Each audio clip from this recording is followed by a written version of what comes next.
Welcome back to the newest video on my channel and part 2 of the Mario 3D All-Stars review.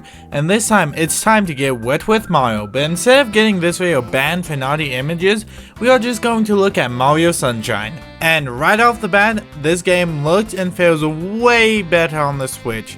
Looking back to Mario 64, it kind of felt forced, almost like they didn't want to take a risk with it and just port the exact same game to the Switch. Which, because I have never played it, I can't tell if that's right or not.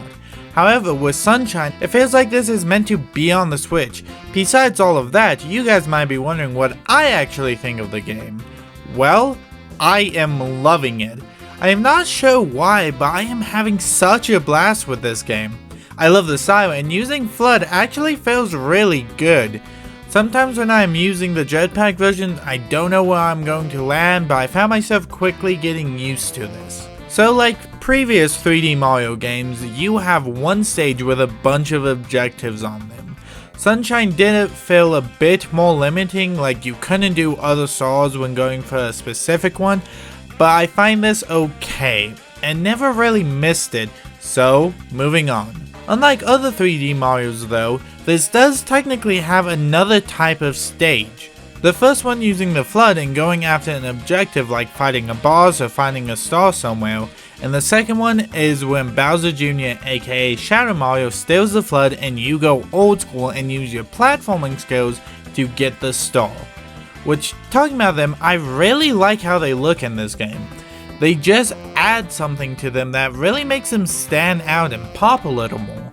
Which isn't the only thing in this game that does that. In my opinion, Mario isn't known for its style. I mean, the man has been wearing the same overalls for 30 years. But this game shows personality and gives Mario the chance to show off his guns, and it does the same thing with a #1 cutie, Peach.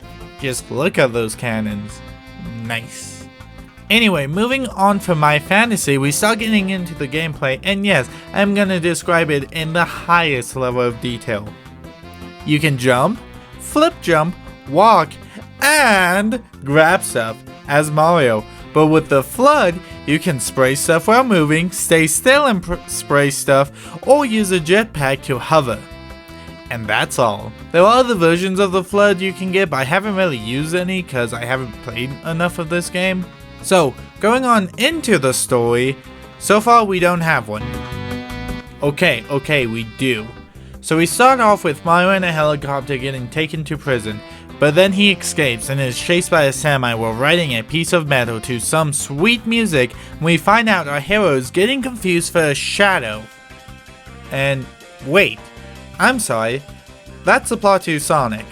My bad.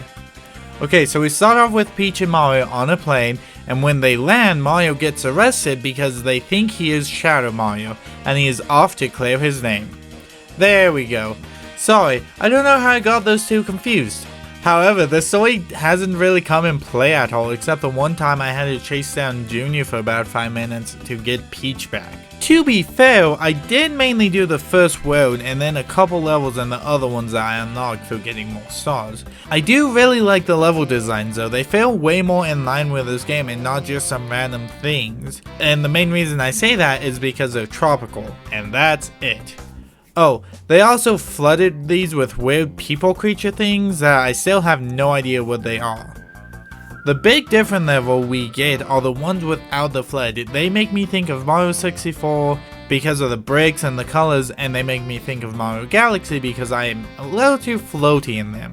The big difference with this game and Mario 64 in my opinion is where Mario 64 had the random kind of paintings you went into, this one is more focused on doing the one objective in the themed based stages, which are based around the island. And for now, that is all I have to say about this game. If you couldn't tell, I do prefer this one to Mario 64 so far, but I think it is a little too early to make my final decision, and besides that, I do have one more game to cover. So, at this point, like and subscribe, and I will see you next week for the final game in the pack, Mario Galaxy. See you then!